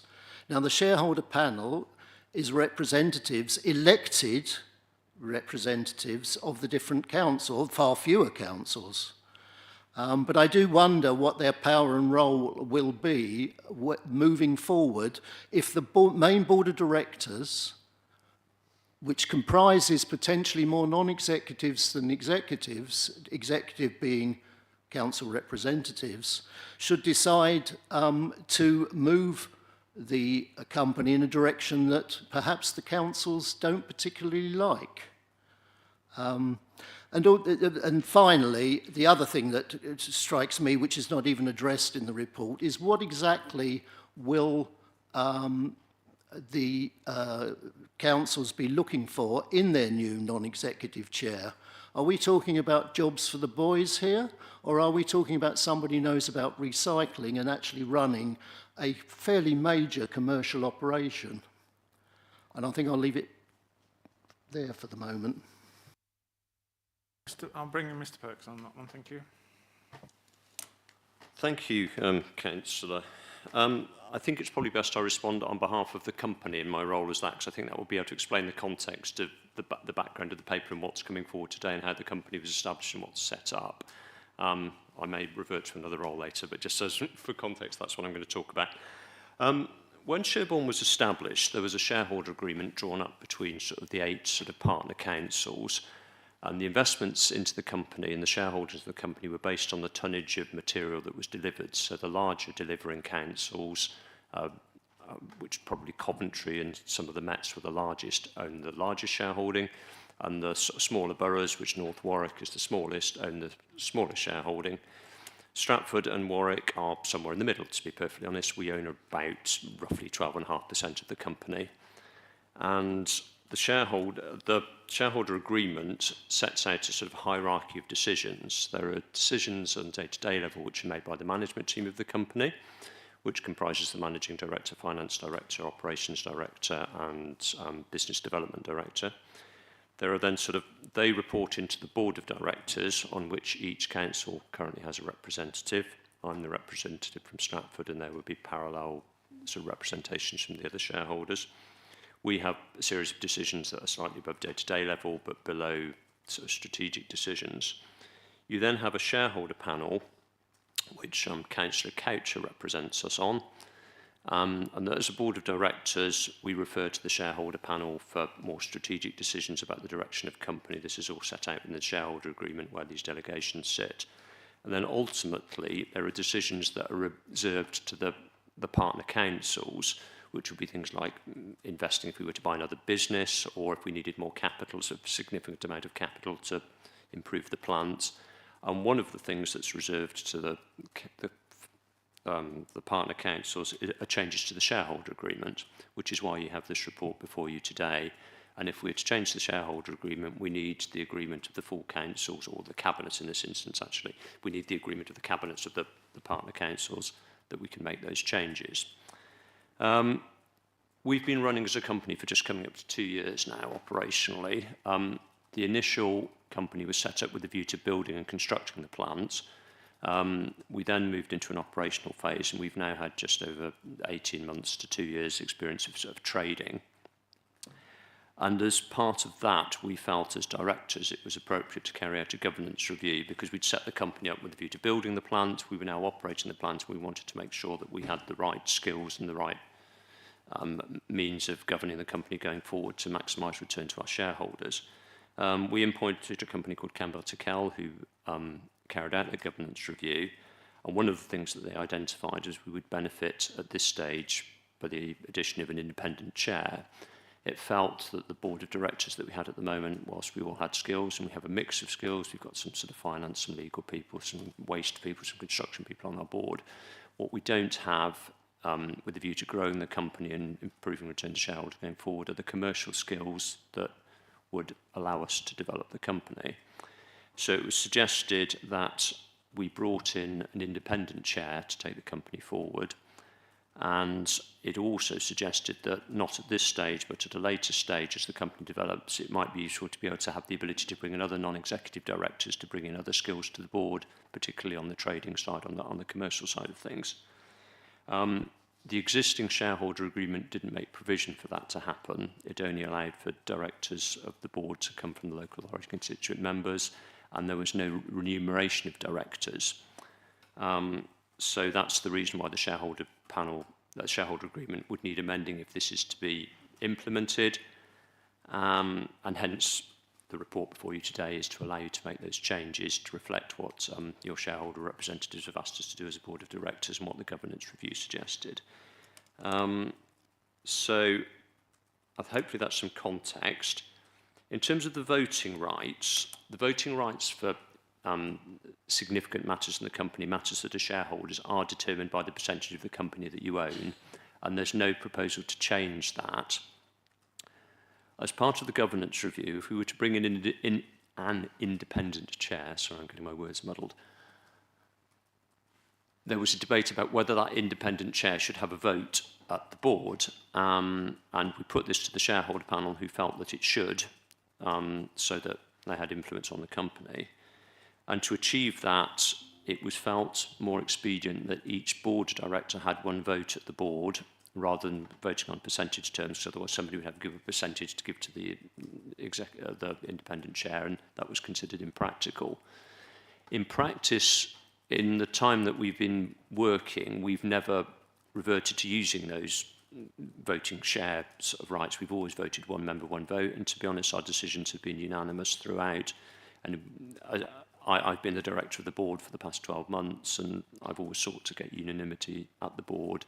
And we've not found in practice it's been a problem, so we felt the most expedient way to take that forward would be to change the rights at board level, but not at shareholder level. So the more operational decisions that are at board level will be on one member, one vote, but the percentage shareholdings will still be relevant for sort of decisions about investment and things like that, so you can't get perverse decisions from people who have relatively small investment in the company. So that covers that point. Local government reorganisation is an interesting point. We tried to foresee this when we drafted the shareholder agreement at the start, and there are provisions about majority voting in there, so that you have to have a majority of the shareholding as well as the majority of, in terms of numbers of organisations. So we think it's broadly covered at the moment, but that will probably need looking at, potentially need looking at again when we have the details of is it one or is it two unitaries, because that could make a difference to sort of voting rights going forward. But that's something that we're live to. We think we've got it covered at the moment, but we may need to revisit. And in terms of the recruitment of the independent chair, there is a job description that has been sort of put out. We've advertised widely. We've had a lot of interest in it. And the sort of person we're looking for is somebody who's got an experience of running a multi-million-pound company in the waste industry. I've been fortunate to see some of the candidates we've attracted. We've got people who've worked for Kia at sort of a board director level. We're looking for somebody who can really take the company forward. It won't be one of us. We'll stay on the board as directors doing our sort of day jobs as well. But it's somebody who can sort of bring some skills at sort of business development to the company, which we're lacking at the moment. And the ultimate idea is to improve the return for you as shareholders from the company that you've all invested in. I think I've picked up all of the points of it. If I've missed anything, please feel to shout. Councillor Rice, please.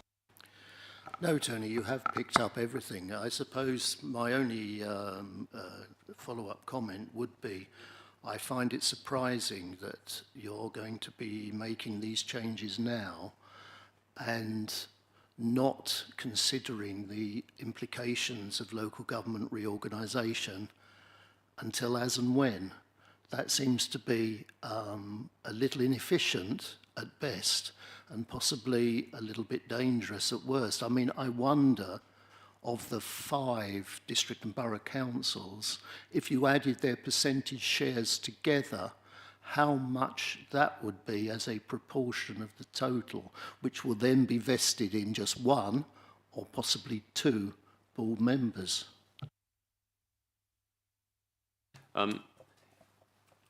If we went to 1 unitary, the largest shareholding would then be held by that institution. It would be larger than any of the Mets at the moment. If we went to 2 unitaries, the shareholdings would be broadly comparable with the larger Mets at the moment. I think it's perhaps unfair to say that we're ignoring that issue. The company would work as a board of 5 directors, and if we had the ability to bring in non-executive directors, that would make sure we could get the skill balance on the board, so we've covered it at that level. The voting rights should prevent any one party from sort of steamrolling sort of things that weren't in the interest of the company through, because you've got to have the majority of both shareholders and the majority of people around the table, so you would need an overall number there. So whilst I wouldn't pretend, we're not ignoring it. We do think that we've got it covered at the moment, and we're in a strong place with that. But as I say, it may need further refining as and when we have the details of what the local government settlement is. But hopefully that's given you some comfort that you won't end up with one super shareholder, but they would hold the largest shareholding in the company, but it wouldn't be equivalent to the two Mets, for example, Wolverhampton Company Crystal Lake voted. Largest share, but only one vote. And I do wonder as well, if we're talking about a multi-million-pound recycling company, whether potentially 4 directors and a non-executive chairman will be sufficient, and therefore more non-executive directors would have to be recruited, therefore watering down the influence of the council or directors on that board. But I am reassured by the monitoring officer's comments that ultimately, although this is a multi-million-pound commercial company, ultimately the board has to defer to the shareholder panel. I find that a strange setup, and I would be very interested to see how it works going forward. Is that a question or a comment? I would agree. I would agree with you. How will you see that working going forward? To date, we've worked fairly effectively. It is unusual. It's a local authority-owned company, and the bulk of our custom comes from local authorities. Not all of it. We have a commercial operation that brings in commercial waste tonnage. And the way it's worked to date is, as directors, we're over the sort of the operational side of the company. We take a sounding from shareholders about the direction they want to take, and in terms of things like future investment and sort of things like where we send the waste to, how we're meeting the company's objectives. So it's been effective so far with the numbers that we've got. I share your interest in how it develops, depending on sort of where local government reorganisation takes us. And as I say, I think we may need to sort of adjust the balance, but I don't have the answer of exactly what the best solution to that is yet. Thank you. Councillor Alcock. Thank you, Chair. I very much agree with Councillor Rice, which is why I wanted it to come to the agenda today. And again, even with everything we've discussed, it's thrown up more questions. And I'm wondering, Chair, if it may be worthwhile adding this into our future work programme, where we can ask for, details such as, I'm trying to picture it in my head, which isn't my strongest, not my strongest attribute, of who answers to whom, when, at what part. And I'm just wondering if it's possible to get a more detailed report coming to this committee for us to look at, which lays out everyone's role, who votes and who doesn't, who's there to advise and who isn't, and also to find out if those roles are linked wholly to the roles that those people hold in the council. Does that didn't make sense to me, so it's not going to make sense to you. Just want to make sure, is it the portfolio holders who sit on the board, or is it the person themselves who are on the board? This is it. I'm just wanting to look into in more detail about it, and I'm just thinking that maybe having it come forward with a more detailed report on a future work programme for us to scrutinise may be a good way to go. Yeah, I was just wondering, Councillor Alcock, whether we could perhaps have a confidential briefing about this rather than out in the public. As regards the previous item on the agenda, where we've got spirits of openness and transparency, but we also have to be careful of the commercial sensitivities around this. This is potential. Again, the committee might not want to agree with that, but I'll bring Councillor Wally Hoggins whilst we're waiting. Yeah, I'm actually I'm delighted that you're going to get an expert into this role. I think that it is commercially volatile industry, and it won't get any better, I don't think, in the way that we've got that. I think Councillor Rice brought in some very valid reasons. Devolution is going to bring challenges with regard to the membership of this, but I personally think that it is a priority for us to get chief executive in place that can, if you like, steady the ship as those troubled waters go on around it. Because don't forget, we are shareholders, and it's good for our residents to get a good profit out of the system there. My short soiree onto Cabinet at the time, this was a very good commercially. We always knew that it would take a while to come forward. So actually, I'm relieved and I'm glad that this is happening, and I think that in itself will help to lead and guide how we populate the other roles as the devolved councils come forward. And you know, it isn't just us; it's a lot of other councils that are coming into this.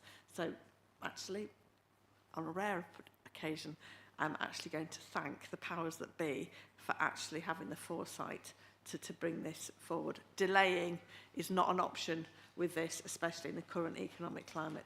Thank you. Any thoughts on officers on this? Councillor Rice, please. Yeah, just another quick question. How often has the shareholder panel met in the past 2 years, and how do they communicate their requirements, the political, perhaps, part of their role, to the main board? There are formal meetings of the shareholders twice yearly where I attend. Well, in my role as chair of the board, I attend, and we meet all of the shareholders. Alongside that, we have 2 other meetings with the chairman of the shareholder panel and the vice chair, where we have a sort of a less formal meeting where I meet with the managing director and the chair of the shareholder panel to discuss sort of the direction of the company and general concerns that they may have and sort of take a steer from them. So there are 4 meetings, 2 of the full panel and 2 smaller meetings where I meet with the managing director and the shareholder chair and vice chair. Thank you. Councillor Wally-Huggins again, please. Yes, as alluded to by Tony, I think that, you know, the calibre of the people that are actually applying for this job shows that there's a lot to do with this role, and I think that, you know, we're not struggling. I don't think we're struggling to recruit the calibre of person that we want into this role, and that's a testimony as well to what could be done, I think, at the facility. I know there's a number of us sat around in this room that have visited the facility as well, and I think this is a really welcome opportunity. Thank you. Yeah, if I can take the opportunity to blow the company's trumpet slightly, you are a shareholder in the most technologically advanced MRF in the country, possibly in Europe at the moment, and it's got massive potential, and we're just looking to make sure we sort of maximise that with the challenging times that we've got ahead, both in terms of waste and sort of local government. Worcestershire was on BBC News this week, their recycling plan, and again, it was still some very intensive labour going on there in an unpleasant. It's not a pleasant job to do. So I think that the foresight this council has had historically under Conservatives and, you know, management here, I think this is something to be really proud of, and I actually think that the Sherborne facility is probably going to be one of our best legacies that we have as a council. Thank you. Brilliant. I think we've discussed that. And when we talk about the work plan, Councillor Orcutt, if you could raise that, that would be helpful. I don't think we've got anything else on we need to talk about on the Cabinet, but again, Cabinet members are here, so they will be privy to our debate. Next item is number 10, page 33-34, is the work plan. Obviously, next month we've got the Warwickshire Police coming in, and then we've got the Housing Associations working group as well as our normal agenda. So I think we will have a full agenda on that one. Yes, bring Master in, please. Just to clarify that I know I'm down referenced as lead officer with my portfolio holder, Councillor Gist. I am actually on leave on that day, but I'll make sure that a lead officer is available to represent on that matter if required. So we'll have somebody there to police the event for us from the council. Come on, Stuart, you missed that one. No, that's very helpful and that's noted, thank you. So I do think that looking at those two items, that would take most of that meeting, especially there's some items on that we know about on the Cabinet to do with South Warwickshire Local Plan, 5-year housing and land supply that we alluded to, and the Housing Advisory Group. Just trying to think what they were all called, so hopefully I think we'll have a full meeting there. I think Councillor Alcock, I will bring you in, so I promise. Do you want to raise the issue about Sherborne as a future work item? Yes, thank you, Chair. Yes, following on from that discussion we've just had, I think it might be beneficial for the OSC Committee to, Overview and Scrutiny Committee, to look into some more detail in how it works, the protection for it. I say the board members, shareholders, if we could have a report produced, and I'm not going to put a time on this because I think that would be a little bit unfair, especially as I know how busy, it's coming up to a very busy time, etc. But I think it would be beneficial for us to scrutinise exactly how it's working with the board, with directors, hopefully then with a new CEO in place, just so that you know, it can come to members to look through, if that is with all, you know, whether I would prefer to keep it in the open. However, I am aware with commercial interest, etc., it may need to be a closed session. I would hope to try to avoid that if possible, but I do understand completely it may not be possible. I think so. It might even be a hybrid session where we do some in public and then potentially go to. So I think that won't be unreasonable. I take, you know, I'm happy to support your proposal, but I think we again you're mindful of a timescale for doing this and to give officers a reasonable amount of time to respond and for them to guide us on probably when the most appropriate time for them to come back with as well. So I'm sure we can negotiate some timescale about this, and I'll report back as soon as we can. Councillor Waller-Huggins, please.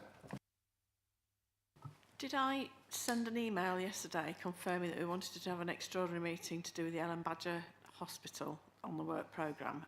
Where are we at with that? Because I think that needs to feed in to here. Yeah, Howard, thank you. Thank you, Chair. Thanks for the question, Councillor Woolley-Hoggins. The position hasn't changed since last meeting because I'm still yet, you know, I explained before that the ICB, Coventry and Warwickshire are going through their process of forming the ICB Partnership Board, and they're still setting those changes. I'm still due to have a conversation with the Communications Officer at the ICB this month or next, so I'm chasing her up and we'll have that meeting, and hopefully the next meeting we'll have another further update.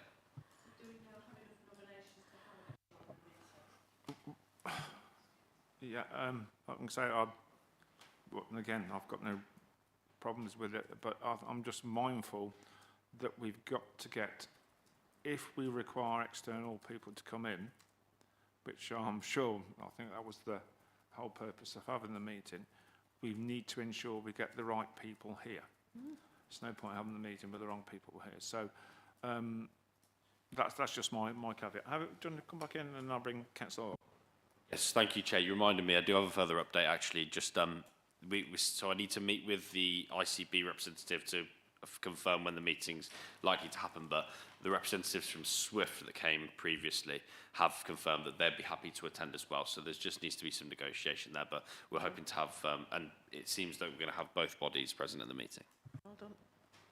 Councillor Walcott? Yes, just on that, just confirm you received the correct number of emails to request the meeting. Thank you for that confirmation. Though it's always better, I believe, to have people here face to face because of how important this is and because we do have questions. If it came down to whether or not they can get here and whether or not we have to be hybrid, it's the worst of a best scenario, I suppose, if they had to join us online. However, I would prefer them to be here face to face, because I think it makes answering the questions easier for them to respond to us in that way. But it is always an option, I suppose. Thanks. Our hybrid meetings can be challenging. We all know that. So, yeah, you're right. Councillor Rice, did you indicate, please? Yes, thank you, Chair. Maybe it's just my misunderstanding. The forward work programme is fine. My comments are things that have happened here recently in this committee aren't on the list, and I assume that's because they will automatically be fed in as and when, such as second homes and the housing allocations policy after the public consultation. And maybe we should be looking at privately managed open spaces and the solar panel project on the leisure centre car park. They're not on the programme, but I assume that they would perhaps appear as and when there's a cabinet paper. They will be on the forward plan. And you're right, I think we do need to scrutinise, see how they've gone. We've gone through the process, what's happened before, we're going through the installation process, and then we can see the post-implementation and how that's worked. So I think you're right, but it will be on the forward plan. But if it's not on the forward plan within a certain amount of time, please come back at a future meeting. If you can remember. Councillor Whitehouse, you've got your microphone on, please. I'm so sorry. Thank you. Any other comments on that? So I think we're happy with that one. And item number 11, the annual work programme, page 35, which explains the process, the annual work programme for 26-27, with the details in Appendix 1.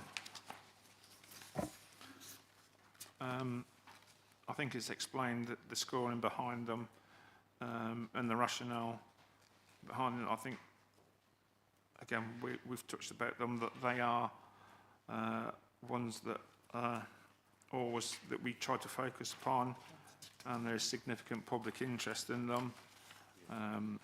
So I think that is quite important. And if you notice, the highest scoring one is the 5-year housing land supply with 10. And I think Councillor Keith, this Chair of Planning, I think that's pertinent and relevant to receive such a high score. And he's almost nodding, so I think we'll take that as a yes. So I think it's pretty self-explanatory, but if members do have any issues with that or any comments or questions, I'm more than happy to discuss them now. No, brilliant. Well done, Howard. You've got that one through. Good man, thank you. Urgent business. I've got no items of urgent business. So if members are happy, I will close the meeting at 12:07. And thank you for your attendance and participation.